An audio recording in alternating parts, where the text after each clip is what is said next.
Why won't you let it go, let it go? What we had was never personal, personal. Nothing you could better save your breath, leave your regrets behind. Invincible, you're not invincible.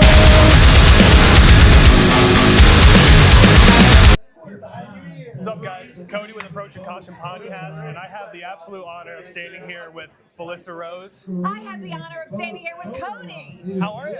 I'm good. How are you? I'm great. This con has been one of the best I've been to. Oh, and I was just telling you earlier, I feel like I've seen you like 4 times in the last month. Thank you. Yeah, you're the best. So good. Thank So, just wanted to dive into your career a little bit. When did you know that acting is something you wanted to get into? I'm still wondering. No, I would have to say, like, I always loved performing, and then it's like I got the role in Sleepaway Camp, and it's just been an incredible adventure. So it's the momentum is. Was continued. Sleepaway Camp your first role in My a major first production? role in a movie. And I still say to this day, if you haven't seen it, you might have been under a rock as a horror fan. But it has one of the best twist endings. Not going to spoil it. Whole plot, everything is great with it. Thank you. Also, notice you've done a lot of other stuff too. I know you've Victor Crowley. You've had a lot of stuff in there. Love Victor Crowley. I love Terrifier too. Yeah. I love Stream. Yeah. I love A Nun's Curse. There's a bunch that I'm. Yeah. We crazy actually about. became close with the Levy guys over the years. They're the best. So awesome. When you got the call that you were going to be in there, were you ecstatic? Oh my God. I was like jumping up and down, super That's happy. awesome. Yeah. That is so cool. Yeah. So has there been a role that's been your favorite over the years that you've done? Because you've done so many, and so many cameos. There's been so many fun roles. There have been, I would say there's more challenging roles that I've had. Like I did Zombie Killers, which stars Dee Wallace and Billy Zane and Misha Barton. And I played a preacher. It was difficult getting into that role. I just did A Hard Place where I played this crazy Appalachian woman, and it was challenging for me. But those are the best because you're really working. So I love it. I always said that I felt like indie horror movies are some of the best because you see the emotion and the passion these guys have. Where not that they don't have that with the bigger films, but I feel like it's a lot more budget oriented. They have the money to go do this, you know, the CGI. And I was always a firm believer in practical effects over digital. That's why I love these series, love Sleepaway Camp, all like the 80s stuff is the absolute best. Thank you. Do you ever think that there would be a future Sleepaway Camp? Like maybe... Yeah, I think there still is a future for Sleepaway Camp, and hopefully that's going to happen within the next year or two. Yeah, that would be so exciting. As long as you're in it, of course. I mean, thank you. Can't not have Sleepaway Camp without Felissa Rose. Well, thank you so much Thank for your you. time. Oh my Always gosh, a pleasure thank you seeing for having me. Of course. Appreciate it. Hey everybody, we're still here at ScareCon up in New York. I'm here with Joe Bandelli. Hi. And some of you may not recognize the face, but you know his work. Hell House LLC. We're right up to the 5th movie right now, which just came out, Hell House LLC Lineage. Now, I watched the first one, it's got to be 2-3 years ago, I watched the first one. It's such a cool concept for a movie. Thank you. And it's taped right where we do, well, pretty close to where we do the podcast up there. It's Slatington, right? Lehighton is Lehighton. Yeah, Lehighton, Pennsylvania. And so it's at an actual haunt attraction. Yeah, so Lehighton, Pennsylvania, there's a woman named Angie Moyer. She runs a haunted house attraction called the Waldorf Estate, and she does it at this whole complex or whatever. When we originally were looking for where we wanted to shoot the original Hell House in 2013, we approached her and we wanted to find a place that was already a haunted house attraction as opposed to building a haunted house attraction from scratch. Right. So we went to her, she was awesome. Whole team came together, her team, our team. It went off well. I think the movie did pretty well. We've obviously spawned 4 sequels from it. But yeah, so now they continuously have a haunted house attraction every fall. I think they're open this week or next week. So you guys should definitely go see it. It's pretty cool. And they have all different like Halloween things, but they do have a Hell House section in the haunt, which is pretty cool. I'll have to check it out. So the first one, second one, and part of the third one was taped there. You guys moved in the 4th, correct? Correct. The 4th one we moved to Carbondale, and we shot at a different location, and that's where we introduced the Carmichael Manor. Right. Yep. So I watched a little bit of that. There's a lot. What was the decision when you guys went from the Waldorf at the Abaddon Hotel to the other one? Now, I know the initial one had a couple issues, and then after the second one, there was a little kind of a cliffhanger there. Yeah, I mean, our writer-director, Stephen Cognetti, has left breadcrumbs all over, so there's a lot of unanswered questions throughout the franchise that we do answer in the new movie that just came out. But that being said, the reason why we switched was because we originally had it as a trilogy. We burnt down the Abaddon Hotel at the end of the third one. And we were like, we don't want to like rebuild it and do the same thing over and again. We want to start in a new place. And when we found the location for the Carmichael Manor, we were like, this is where we're going. Like, this is the space. Right. So the found footage type thing, where did that come from? Was that an idea from the onset that we were going to do found footage, or was that kind of a later? No. So basically, it was a budgetary thing. Steven wrote the first film as a narrative like traditional movie. And when he shared it with me and we were going through it, we realized we didn't have the budget to shoot it the way he wanted to shoot it. So we switched it to found footage. Obviously, it did well as found footage. The second, third, and fourth are all found footage. But for this new one, Lineage, we've transitioned back to narrative. So now we have a film that is a narrative, traditional storytelling. And, you know, hopefully the fans will like it. We made it for the fans, so hopefully the fans appreciate it and like what we're doing. It's such a cool, the clown has become historic. It's big. You know, every time I see something, it's always about the clown. So what did it mean to be the clown for the first one and the next few? So it's incredible playing the clown is one of the best parts of working on the franchise. It kind of happened by accident. It was one of those things, it's guerrilla filmmaking. It's everyone get involved and like do whatever you can. So I just threw the mask on. And then from there, it kind of spawned and it became kind of the central villain for the franchise. And I love playing the clown because I get to creep everyone out. Right. There's two really creepy parts in the movie. The one where you're at the top of the stairs. Yep. And then the other one where the three clowns are sitting up, straight face, can't turn the head. Yeah. And then the head turns. Right. So it's a great movie. If you guys haven't watched Hell House LLC, the first four out there, they just released Lineage. So keep in mind, thank you so much for your time. Yeah, we appreciate absolutely. it. Thanks for having me. Thank you. Hey everybody, thanks for tuning into the Approach with Caution podcast. I'm here with Amanda Bearse.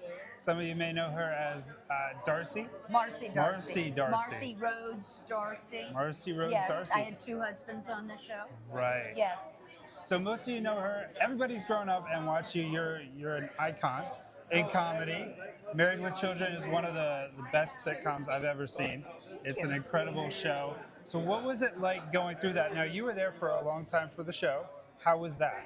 Well, it was 10 years of my life, and I was grateful, and for two reasons. One, it was great to perform with the cast. I loved bantering with Al. Somebody had to give it back to him. Right. But they also gave me my second career as a director. So I started to direct that show in and around season 5, 6, 7, and then to the end. And when it ended, I quit acting and stayed behind the camera for 35 years. That's incredible. I had no idea that Yeah, was. yeah. So That's where I've been. Okay. Still doing great, but still involved. Being in directing, what has kind of moved you in that direction away from the acting? What was the switch? I love crew. There are so many people that the audience, the television audience, the world doesn't see. You know now, because everything's inside Hollywood. But there's so many people it takes to do their jobs so that we can do our jobs the best that we can and come off looking like we do. Because without them, not happening. So I've always loved crew, and I grew up in theater. And when you're in theater, you kind of meld in a way that's different than actors in television or film and the crew. And so I was always drawn to being back behind the camera for that reason. And it's nice to make the picture. It's nice to build the puzzle. I love being a piece of the puzzle, but I also like making it. Right. So you did a little bit of horror, a little bit of comedy. What do you prefer? What is if you were to come up with a dream role, would you be comedy? Would you direct a comedy? Would you direct horror? Wow, because I'm way retired, but if the right thing came along, I love comedy. My whole career's been in comedy, including Fright Night. And because it's such a well-rounded, developed, character-driven and plot-driven film, there's a lot of humanity and comedy out of it. But then when I was directing, it was Mad TV for years and years and years, and lots of episodes of different sitcoms. So it felt like the right place to be. I was trained in dramatic acting. Okay. So I guess if there was one thing I would love to do, I did get to direct a play off Broadway. I wouldn't mind doing theater again, Okay. and probably more as an actor than directing. But in that show, I directed it, and then I ended up having to go on because one of the actors couldn't make it, and the understudy couldn't do it. And everybody turned to me and went, "Oh, okay, well, it's not like I didn't know the part, right?" So that was a pretty exciting experience. I wouldn't mind doing that again. So you went from a theater background to acting. What was the transition from going from a live audience with a little bit of reaction to straight into film? Well, when I started my career, I was on a soap. Okay. So there's no audience. And then when I moved, that was in New York. And then when I moved to LA, I was doing film and then television. But doing a show like Married with Children in front of a live studio audience is like doing a play. Okay. Because you get that energy. And you can tell when you watch the show, and Al has to stand at the door for like 5 minutes while the audience hoots and hollers.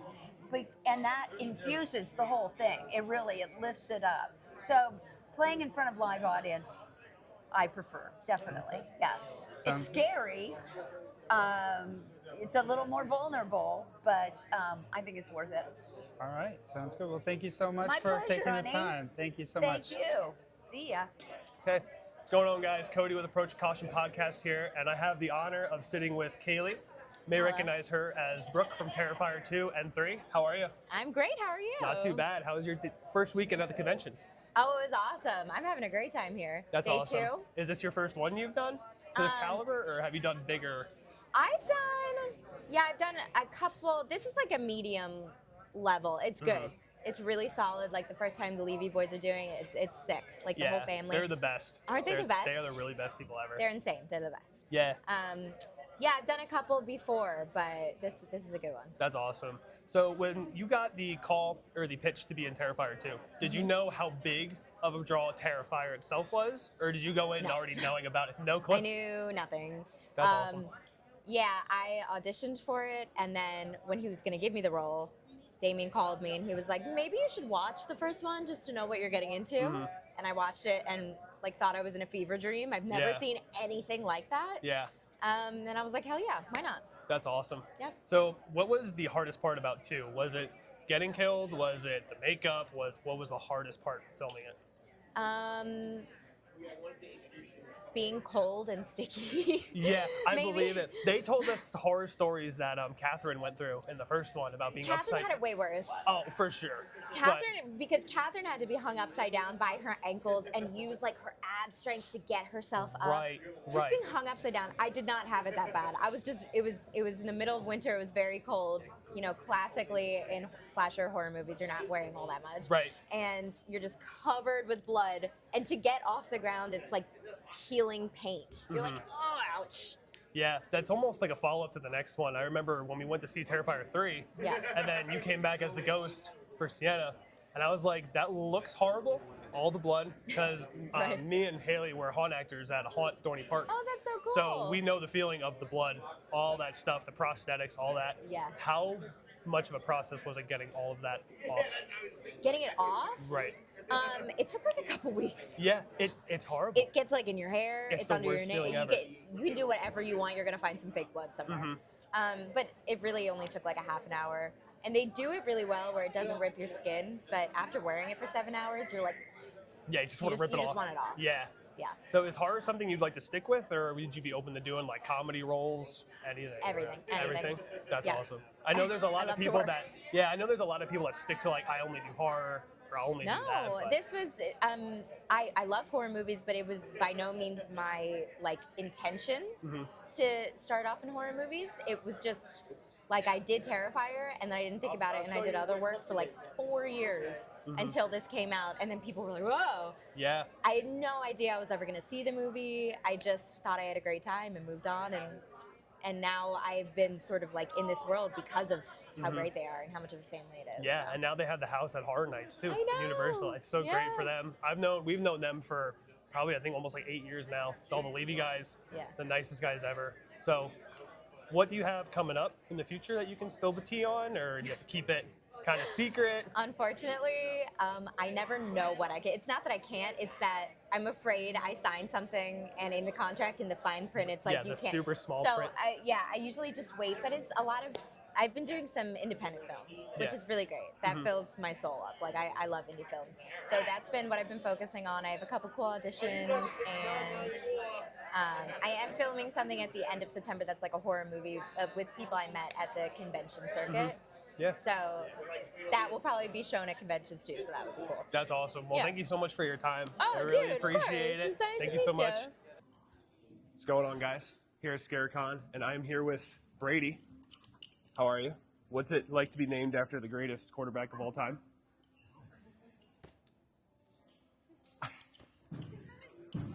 So what's it like to be named after the greatest quarterback of all time? That's good. That's good content. You're very friendly. Thank you for being so welcoming to us from our 3-hour drive up here. You got anything big going on that you want to tell everybody? Okay, sounds good. And that was Brady. Hey everybody, I hope you've been enjoying the interviews that we've had going on so far. You talked to Felissa Rose, and you talked to some other people as well. And I talked to Joe Bandelli from Hell House LLC. Yeah, how was that for you, getting to meet him? That was incredible. Like, I'm not a huge horror fan, but I've seen that Hell House LLC movies, and I've been intrigued with that the whole time. I mean, from the first movie, the ending was incredible, and I got to talk a little bit with him about that. It was an incredible experience for me. And I know you love Felissa Rose, always sweet to you. And she was more than accommodating to us. Absolutely. And so incredibly lovely. What is she like? I know you've met her a couple of times. Can you describe how she is to the fans, to everybody at home? The best way I can describe how Felissa Rose is with her fans is almost like Disney characters in a way. Because you go down there and they're there to make your day. Make the fans' day, all that stuff. They'll talk to you forever. And she is just so thankful that people remember her role in Sleepaway Camp, and they remember her for like the roles in Victor Crawley with Kane Hodder, who we also had the interview with, another great guy. Hatchet, she's been in Terrifier 2, bunch of stuff. So she's just so thankful to everybody that comes to her table, signs whatever you want, and she'll talk to you for God knows how long. But it's always an honor to get to talk to her. Right, and it was an incredible experience for us. We're going to get to a couple of commercials real quick, but we'll be right back with Costas Mandylor and a legend of horror. We talk to Kane Hodder coming up next. All right. Hey, everybody. Welcome back to the Approach with Caution podcast. I am here with a bucket list for me, Costas Mandylor. I didn't know that. How are you? I'm doing great, doing great. Thank you for taking the time with us. I got into horror because of Saw. Wow. That being said, I came in a little bit later in the series. I didn't get the Saw 1, Saw 2. I came in a little bit later. So seeing you was kind of the first introduction to Saw. And they made you like the Terminator. You got put into the reverse bear trap, took out all the police, and got back to jail tuck. It was incredible. Well, the character has been allowed to be very thorough. And he's got to save his own ass. So, extreme measures, extreme circumstances, right? Correct. So that being said, you were put in the reverse bear trap, which is kind of the trap from the original movie with Amanda. And I know there was a little bit of tension between your character, her character. A little bit. So what did it mean to you to be put back into the reverse bear trap now that that's kind of the token of the series?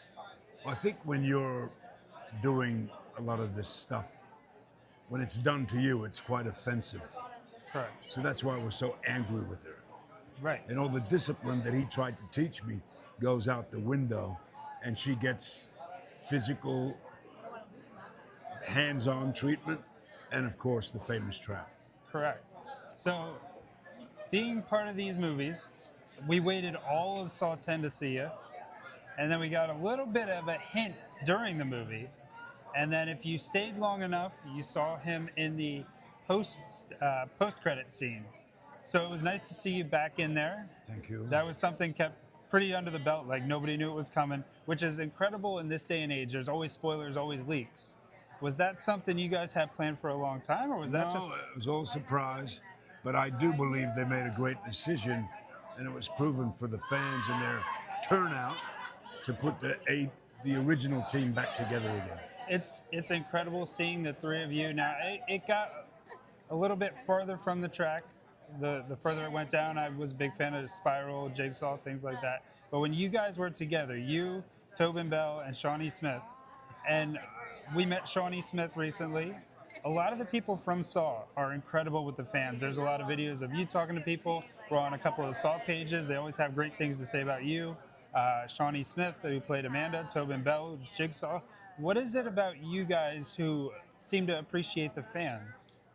I can only speak for myself and the sensitivity of Shawnee and Tobin, where there's a mutual respect, and obviously we do our best to do our best work, to be the best we can.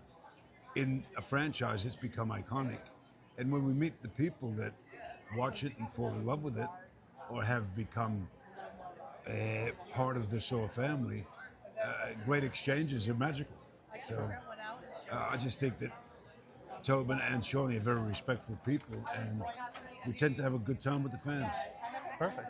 So there's been a little bit of rumor, Saw 11 coming out, Saw 11 wasn't coming out. Hopefully we get to see you back again. I'm sure you can't say much, but hopefully we get to see you again soon. I can't say much because I don't know anything, but they used to ask me like a year ago, are you in Saw 11? And I used to go, maybe. Now I have no idea. Okay. But we can only hope for the best. Sounds good. Well, thank you so much for taking the time. I really appreciate it. Thanks. Thank you so much. All right, guys, we're still here at ScareCon. Thank you for tuning in. We are with the legendary Kane Hodder. Wow. Friday Legendary. the 13th fame. So I am a big fan of the video game that you were in. You did the video game. There was a little bit of production. Took a little while for that to come out. But It always does. But it's incredible to just play as Jason. What was it like to be Jason? In the game, it was amazing because I, obviously felt pretty connected with the character, and they asked me to do the game. I said, I'm happy to, and it was a lot of fun. It's different because you have no makeup, you have no wardrobe. It's just motion capture suit, and it's kind of strange to do the violent stuff without props or anything, but I was very happy they asked me to. And then, as you probably know, I went on to do the Texas Chainsaw Massacre game I didn't know that. with the same company, playing Leatherface Okay. in the game. So, and Grandpa, which people don't know typically, but I was Grandpa in the game also, briefly, but Leatherface throughout the game. That's awesome. So you are one of the fan favorites when we come to these conventions. Everybody has very nice things to say about you. You take your time with the fans. All right. So what is that like for you meeting the fans? Oh, it's fantastic. I mean, I'm a stunt guy for 48 years. I just wanted to do stunts. So I never anticipated any kind of notoriety or, never thought I'd sign an autograph because stunt people don't typically. Then John Buechler came along, decided I should play Jason in the movie he directed. It stayed for the next 3. I did 4 in a row. So it was a character that I loved watching. And then just imagine a character you like to watch, and now you're the guy. Amazing feeling, and I still credit John Buechler is not with us anymore, but he is the reason I played Jason. Perfect. Well, I'm going to let Cody ask a couple questions, then we'll get out of your hair. Yeah, Okay. absolutely. Kane, pleasure meeting you. Talking to too. you about this stuff. Thank you. Awesome to have you here. Just wanted to go over when you got the part for Hatchet, the Hatchet movie. How did you think that movie was going to turn out? Did you think it would be as big as it actually is? Like when the fans come to conventions and sees you, do you sign a good amount of Hatchet? Because I personally love them. I think they're a really good slasher series. I do. I think, Adam Green presented such a good idea about the film and about the character. I was like, wow, this guy knows his shit. And so often people don't. They think they do. But Adam Green. Absolute favorite villain ever, Jason. Thank you. I'm going to kill you now because you fucked this up. No. I'm sorry. I'm kidding. I'm kidding. But Adam had such knowledge, and he enjoyed how I played or portrayed Jason. So he thought, what better person to put in the role of Victor than me? And I was like so happy, and I helped with him to develop some of the things that Victor does, some of the characteristics. And, you know, with Jason, it already existed. With Victor, I could kind of have my input as to how he should act. So, but yeah, it was, you know, I've had a lot of filmmakers say, this is the next franchise. And I'm like, okay. But Adam Green pulled it off. I mean, we've done 4 Hatchet movies now, and who knows if we might do another one. So the character was similar to Jason, but I wanted to make him a little less predictable. And so that's what Adam and I developed. And, you know, he's a great filmmaker, and I hope we do one more. Yeah, absolutely. I'll be in the theaters for that for sure. Now, with all the characters you've done, is there one that sticks out in your head as your favorite, not so much a fan favorite? I mean, obviously, besides Jason and Victor, those are the top ones. You know, I did an episode of The Twilight Zone, Okay. the remake version of The Twilight Zone, and I played there was only me and a young kid in the movie, and it was called Grandma. And you can probably find it on YouTube or whatever, but the kid was terrified of his bedridden grandmother. It was based on a Stephen King story, I think. What? I think that episode was based on a Stephen King story, unless It might be, yes. I think you're right. And I played Grandma, and I was in the bed and hideous makeup, and this is how he saw his grandmother. She didn't really look like that, but he was so terrified of her, and that was so much fun. And I did a short with Adam Green called Driving Lessons, Okay. where I played Michael Myers, Wow. learning how to drive. In an alternate universe somewhere. It's pretty funny, yeah. So we got Jason, Leatherface, and Michael Myers all in And one. Freddy. And Freddy. And I did one shot as Freddy in Jason Goes to Hell, wearing the glove, grabbing the hockey mask. That was me. Wow. So wow. yeah, We got the guy. kind of a. We have. Yeah. Yeah. Well, Kane, we won't hold you up any longer. Thank you so Thank much you, for your guys. time. Always Thank a you pleasure very much. talking to you. All right, guys, we're back. I hope you guys enjoyed the interviews from ScaraCon up in New York. I'm glad you were able to follow along, and thank you to ScaraCon, Alex, Jason, Mike Levy, all of the people who put that great event on. Mm-hmm. It wouldn't have been possible without them, and we want to thank them for allowing us to come up. And this was the first time that we've done something to this extent Right. for the Approach with Caution podcast. I mean, can you break this down, what this means to you as a horror fan and then somebody working on the podcast? As a horror fan, it's awesome because I've always gone to the conventions as a fan. You know, you go, you get Pop Funko signed or, DVDs or 8x10 posters, all that kind of stuff. But to go up there and actually take the time to talk to these legends in the horror world, Kane Hodder, Felissa Rose, Dave Sheridan, Daniel Roebuck, as well as some of the up-and-coming people like Kailey from Terrifier 2 and Screamboat, Allison from Screamboat, Joe, Hell House LLC. Yeah. I mean, just like seeing the vast difference in them too. You have the legends, you have the people that are there, and they're all the same. And then you have the new group here that's coming up, and they're just as willing to talk to you, just as the legends are. So I think it was a great mix of everybody, and I had a blast doing it. Right. This was definitely one of many things that we were very excited for season 2, and a lot of great things coming up as well. Next month we got the Demolition Derby coming up. Mm-hmm. We're going to be getting a lot of footage of that. We got some pictures and videos of the car getting wrapped, and we're going to have a lot of pictures and video from the actual in-car from the demo derby, so we're excited for that too. A lot of things coming up season 2. We got some wrestling, we got some music, all coming up in season 2. And we're also heading to Edison, New Jersey too for another horror convention. That was a last minute. I'll let you drop the news on this because we had something planned for season 2, and you just got to roll with the punches sometimes. Unfortunately, that fell through. But how did this come about? We got another convention coming up, another horror movie convention, and luckily enough, it's in October. Full of spooky season. Like this one's gonna be great. This one's big. ScareCon was great. It was definitely a first experience. However, this is gonna be the New Jersey Horror Con in Edison. My good friends Kristen and Ryan Weber put it on. They've been putting it on for years. They get some of the best actors and actresses that the world has. Our friend Mike Levy will be there. It'll be great to see him again, as well as the legendary Judith Roberts from Eraserhead and her main role, or what she's mostly known for, is Mary Shaw from Dead Silence. That is one of the creepiest movies I've ever seen. It really is. Definitely sticks with you.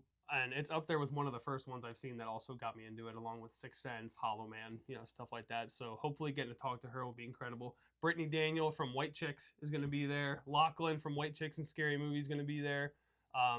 It's definitely going to be just like ScareCon, but we're going to have a lot more material and different actors that have been in a lot more different roles than just the horror scene. Right. So wrapping up the ScareCon thing, this was an incredible thing.